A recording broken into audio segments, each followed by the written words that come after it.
saw the show, God, what was that, like 2.5 years ago? 3 years ago, maybe? Shane and Tanny and our old colleague Danny Parkins. And it's like, man, Lawrence, the show was so good. You guys kept talking about it. Oh, there were so many jokes. It's like insane. And just like the last day or two, once we knew you were coming, it's so great that you're here. Trying to remember all the jokes. I can't. How many gags are in the show? Do you have any idea? Can't remember any of them either. That's the problem. There is a lot. I don't know if we counted, but there's a lot. I mean, there's a lot of props. There's a lot of stand-up. There's a lot of video kind of wall jokes. You know, I do like a drum thing, and then the drum thing comes up behind me. So it's like another visual aid as opposed to just holding up a prop. That's the thing. Like, it was so layered. It was so much better than it needed to be. Like, you could probably just entertain people at 1/3 of that capacity. Okay. You know, and take their money. But, like, you give a crap. You can tell. You're not coasting. Well, I think that's the most key to the whole thing. And maybe why I've been around a long time is if you ever any kind of show you go see and they're just walking through it, it's a horrible feeling, right? Because the audience can sense it, and you even sense it. Yep. Like, I don't give it, like you said, I don't give a shit. And the crowd knows. They're not stupid. My crowd, it might be stupid, but they know. They know right away. Yeah, right. How I know that you've talked about the Carlin thing before, but for you at that time, what did it mean to know that guy endorsed you? Everything in the world. I mean, literally. It was to this day, probably almost the best clip I could just die watching it and be done, because it was my hero, and for him to say my name out loud in a special it floored me. That's why I put it in the show every night too. We do it's an homage to a lot of the comedians that inspired me, like this music that inspired me. Yeah, let's be honest. We're in a ridiculous spot in the world. Have you been here before? Circa Resort and Casino is an amazing place. Yes. And they've married this pool culture. Have you been to pools in Vegas? You're the king of Vegas. Do I look like I go to a pool? I'm clear. I mean, but like they've married this pool thing, and so we got disco music and all the sports in the world, and of course sports radio, and of course Carrot Top. Like all of these things, of course, go together. This is natural. How did you decide that this was going to kind of be home base? Was this just where the money was, or were you like, I just want to be out here? No, it happened by accident. I had never performed in Las Vegas. And I was performing on the Regis and Kathy Lee show. As one does. Right. I did that all the time, and I would destroy on that show. And this guy walked over and said, man, like, where do you get all this stuff? And I said, I make it. And he said, you make this? Like, he thought I bought it in in some store of, a lot of me, I found some of the stuff in junkyards, but turned them into jokes. But he said, you must just kill in Vegas. And I said, I've never been. And he said, you've never been to Vegas? And I said, no. He said, you are Vegas. The whole act, the look, the visuals, the thing. So I said, okay. And he said, if I get you a booking there, would you do it? Now, I'm a whore. Of course I did. So they booked me at Bally's Casino in 1995. Wow. And I did one show, and they came into me and said, we got to move you to another room, a bigger room. And I never stopped playing Vegas. It was just that one guy got me there. Wow. He was Kathleen Gifford's manager, of all things. And I just took the gig, and then we did about a year at Bally's, and then the MGM asked me to go there, so we were there 10 years. Wow.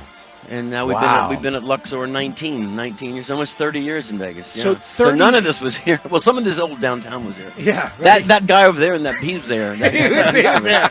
Yeah, you can tell. He was here. You can tell he was there. He's aging pretty well. Yeah, I think, looks actually. good. Yeah. Looks good. So we're talking 30 years? We're like 30 years steady?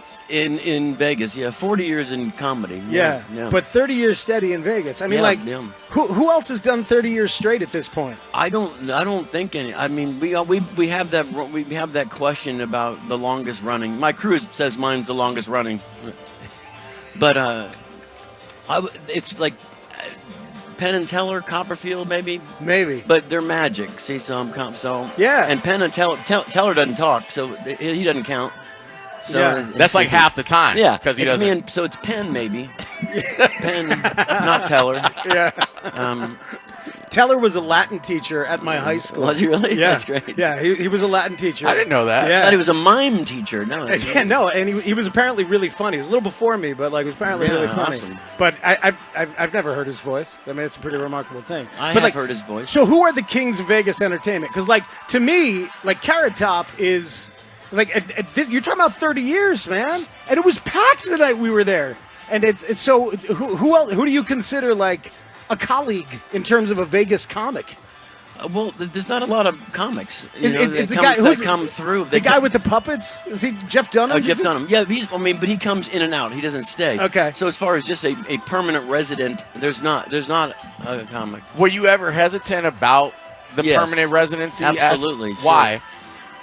Sure. I was a road guy. I was on a tour bus. I was that guy. It's like a desk job. I'm not going to punch in every night. And so I reluctantly did it. Well, the 10 years were in and out at MGM for a bit. I would go on the road, but then the Luxor was full time.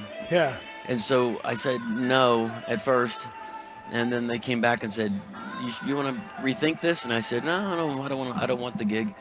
And so I did a year, and then I said, "Oh, I want more years." So I just kept signing like 5 years and 5 years and 5 years and so now I wouldn't trade it for the world, It seems like a healthy life. Yeah, I mean, no, if you can survive Right. ridiculousness. Well, right. See, that's what you do. You don't really go here ever. You know what I mean? You go home. So you do the show and you go home, and that's how you survive Vegas. Yeah. Because people are like, how do you do a month in Vegas? I'm like, because I go home. I don't, Yeah. One of my best friends does a show downstairs for VSiN, and I asked him about that because I'm always curious about people who live in Vegas. And he's like, "Man, I live 25 miles away from here. Yeah, right. I come down here to work, and Right. then I leave. Right. And Sure. go home. That's what most. I mean, the hookers on the blow. I have that at home. I have. That's smart. Right.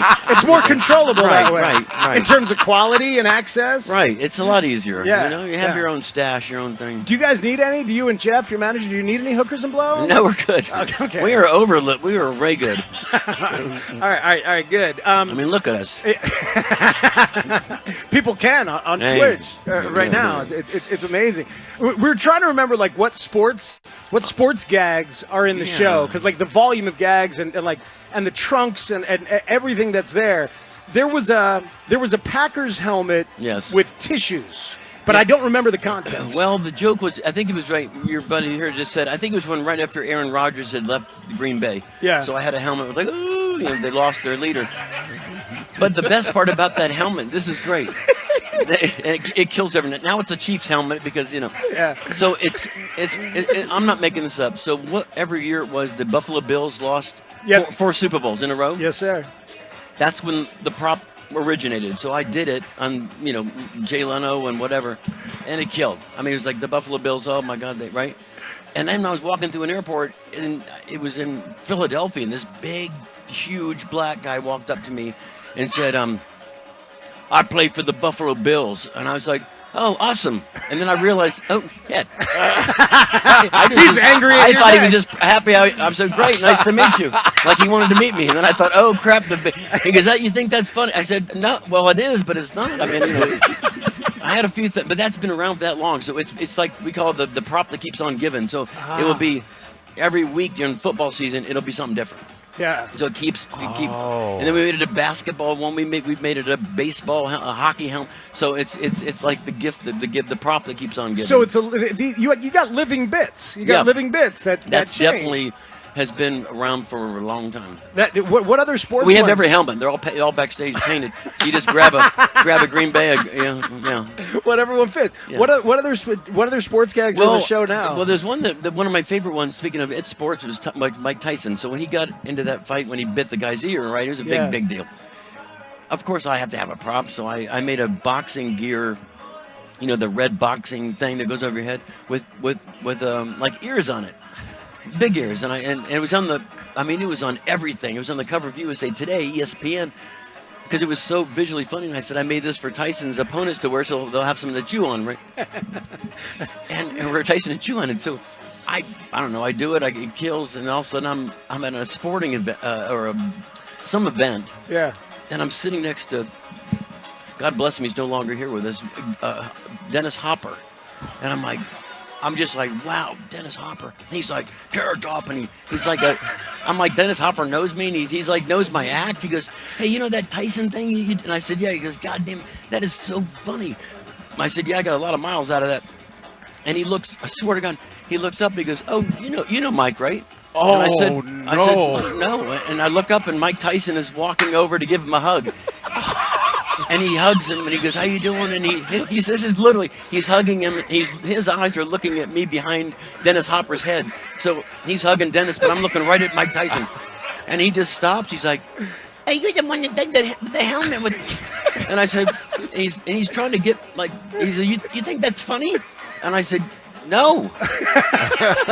And he punches me like a fun punch. But I'm still sore from it. It was about 8 years ago. It was just, he just went, yeah. And I was like, right?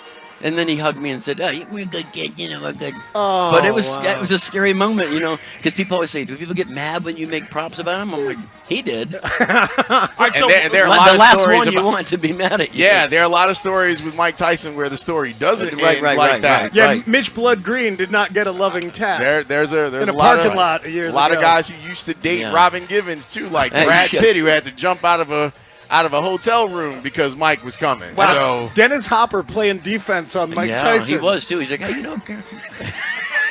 a good kid. He's a good kid. The last time I saw you, that trunk of props was massive. Yeah. So I'd assume you have a warehouse, Yes. right? Yeah. What's the size of the warehouse, and how often do you have to go back there to grab new things? It's a pretty good sized then- warehouse. It's right across from the Luxor, and it's full of stuff. I mean, it's pretty cool. You walk in there and you're like, oh, there's all the Clinton stuff and all the all the eras of the 80s and all the MTV boxes that I did on MTV, and it's cool. I go through and I always want to pull stuff back in, and like, no. Anybody ever come and filmed you there? Like Yes. talking through it and the stuff? Oprah people did. They wow. yeah. That's awesome. So do you build? Do you build stuff? Does Jeff build stuff? Or No, you got builders? I have a guy that if I can't build it, I have them, but I usually build it all myself. Unless it's something that really needs to, like an engineered kind of thing. I had a NASCAR hat that has little cars that go around your head, so you can feel like you're at the race, That I can't go to NASCAR. It's stupid, but it's great. But you wear it and it goes. So that took a little bit of engineering to make. and with you being part of the craft, part of it, does it allow for you to even think deeper about what the jokes might be because you're literally putting your hands on it? Yeah. I usually have to make it myself because I know how it's the feel of it and how I'm going to present it. And another sports prop. You never call your own stuff brilliant, but I'll tell you why it's brilliant. Own it. Because they stole it. So I was living in Charlotte. I had just gotten into comedy, and there was a baseball strikes or something that the players were on strike.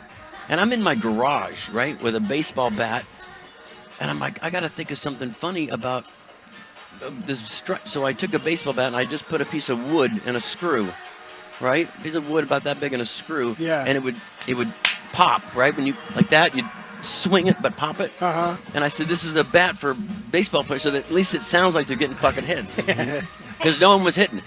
And it would kill. I still have it in my warehouse, thinking it would go in the warehouse. But I remember thinking, this is ingenious, right? Whammo now has a bat. You swing it, and it goes. Wow. Yeah. So you can take a practice swing and get that You positive get that pop. reinforcement. Yeah, right. So you feel like you're getting a hit, but so the stadium be like, "Ooh, there's a hit," But then and I think the whammo has like the crowd noise. Yeah, they probably didn't have even the crowd thing. They took the initial fuckers, So there's a whole bunch of them. Yeah, I have a few they've done. We're terrestrial radio, just so you sorry. know. You're good. But give it a minute. What My do we need? mute button. I have a mute button. We need 45 seconds for it to. Yeah, we've got like 30 seconds. The delay will reset. Sorry. Yeah, we're with Carrot Top. I mean, you wouldn't have 670 to score. Right. Yeah. You might expect that with Dennis Leary, but not Carrot Top. So, what did Dennis Leary ever do to you? Nothing. He's great. Okay, good. Love Dennis Leary. Yeah. So you got patents on all this stuff? I started to do now that I've had a few stolen. Right? The other one that was, and it's great. There's three or four that are big. Okay. This one's not a sports one, but I guess it could be sports. When you go to the bathroom, right? The urinal, the toilet seat, yes. right? I made it where it would light up, so you guys wouldn't miss it. That's in every store now. And I made that, with Christmas lights and built it in with a little button, and I had, it's amazing. Toilet seat. You know the toilet paper? Yeah. Where you take it over. Some people like it under. Yes. So I had this prop. You talk about elementary. I said, you like the toilet paper over? Half the crowd would clap. I said, how many people like it under? And they would clap. I said, see, you just flip it. And if you flip it, it goes over. And if you flip it this way, it goes under. And the crowd would be like, I go, I know it's not funny, but it's like, what? It's genius. It's genius. And so then now they had some guy made that, and it's in the Home Depot now. See?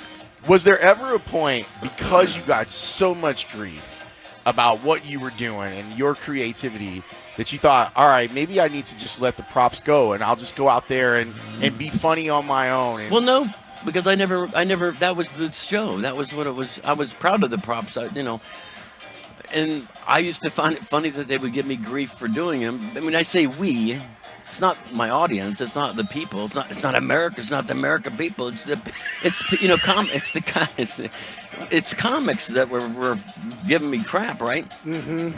And like we said in the intro, it was always who said it. So if it was like George Carlin said I was funny, Gary Shandling came up and said that was great, and then I got some guy in his basement in Nebraska saying that I'm a hack. Yeah. You consider I got Carlin. I got a pretty good team of people. So I was the prop guy.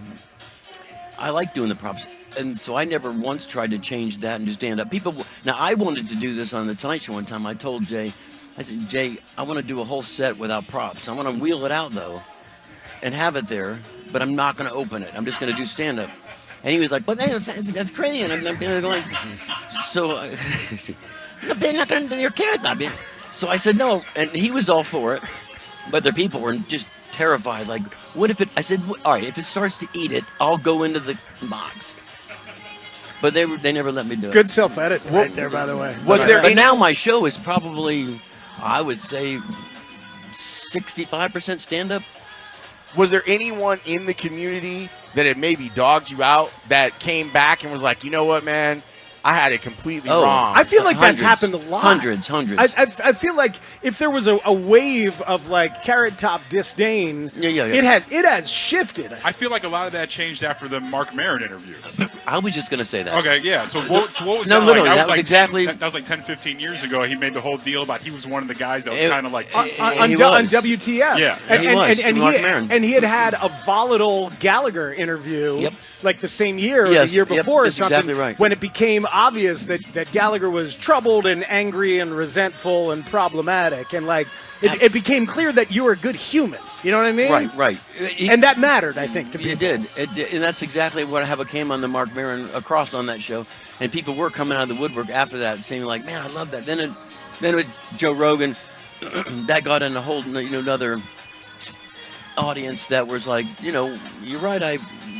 People are calling and say, "Yeah, but I never liked you, but I do like you now." Yeah. So I don't know. It only took 40 years to get people like that. But it's amazing what happens when you actually let people in to like the realness and the crazy, like whatever our version of crazy is. It's like people are like, oh, I get it. He's nuts. I get it. Right. Like I'm nuts. Like I remember realizing when we're watching your show, there was so many levels going on. Like you were doing a show to the audience, but you were commenting on the show in your mind, and then commenting on how the audience was reacting while also commenting on whatever your thought process was, and then sometimes commenting on that. And I was like, all right, there's like 4 or 5 levels of conversations going on here. And at some point, I was more tuned into that than I was even at the jokes. And I'm laughing at the jokes, I'm laughing at the props, but I'm like, look how comfortable he is communicating on all those levels. It's like, that is some evolved and like open, vulnerable realness that's very appealing, frankly. Oh, thank you. You know what I mean? So like, have you always had that many voices in your head? Like you have more control I think I've had more at one point, but I've had therapy since then. No, there's a lot of things. You're right, though. There's a lot of things happening in the show that I don't even know I'm doing. So most of my friends that come say, I love the under the breath stuff. Yeah. Like, what under the breath stuff? When you're commenting, I'm like, I don't even know what you're talking about. So I never watched the show. I'm one of those guys. I'm not going to watch myself. We record every night, but I've never watched it. But yeah, that under the breath stuff, it's like, was there a point where you got comfortable just letting yourself do all of that? It was just one. It was I don't even know. We've had discussions about when it happened. It happened way before COVID, but after COVID, it was kind of an interesting thing. I was the first one to come back to perform, but they wouldn't allow 40 people in the room. Yeah. So my joke, open joke was, I've got more props than people. I mean, this is literally. And they were all spread out too, right? So the first 20, 40 feet was all roped off. And I would say, boy, this is, Gallagher bombing here, because I'm not hitting anybody. No watermelon on No Smash-O-Matic. And so they had a lot of jokes. But then I started getting more comfortable in just doing stand-up because I couldn't do the props because no one could see them. So I just started telling stories and more stories telling, and now it's become, really has evolved into more of a stand-up storytelling show than it used to be, more manic and prop-driven. Yeah, and now it feels like it's like the story of your life going on. Yeah, in a like sense. We see you on Star Search. Right. We see like the whole arc of. Yeah, it's fun to show people that because they don't realize it. They're like, No. Star Search. I'm like, yeah, I'm old. Google it. Hey, Chappelle started on Star Yeah. Search too. Yeah, I he saw a did. clip of that the other day, and I was like, oh, I totally remember this. I forgot about that. Yeah. Scott, man, this was a real delight. Thank you Thanks. for coming by and hanging out with us, man. I got to tell my Chicago thing real quick. Because Please. Take only your because time. this is great only for you. Your audience would love this. Please. So the Cubs logo, CUBS. Yes. So I always made parody shirts, always. Coca-Cola, classic Carrot Top or whatever.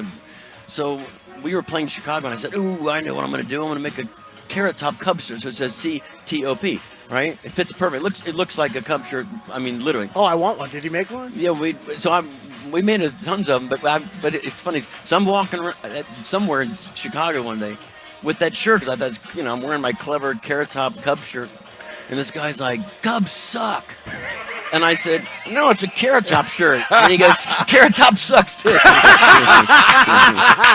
Yeah. Both institutions. They're not going anywhere. Neither the Cubs nor the Top is going anywhere. Scott, if people are coming to Vegas, how can they see you? They can see me. We see out in Vegas. What was your question? Oh, the music got right in my ear. No, it's all good, man. If fans are flying out here after hearing this, and they right. want to see you. How can they it's see the you? Luxor Hotel Casino. It's we're there every night, 8:00, every night but Sundays. Yeah. Man, this is a joy. This has been a dream since we Delightful. saw you that night, Thank man. you. So Thank you. thank you for doing it. Appreciate it.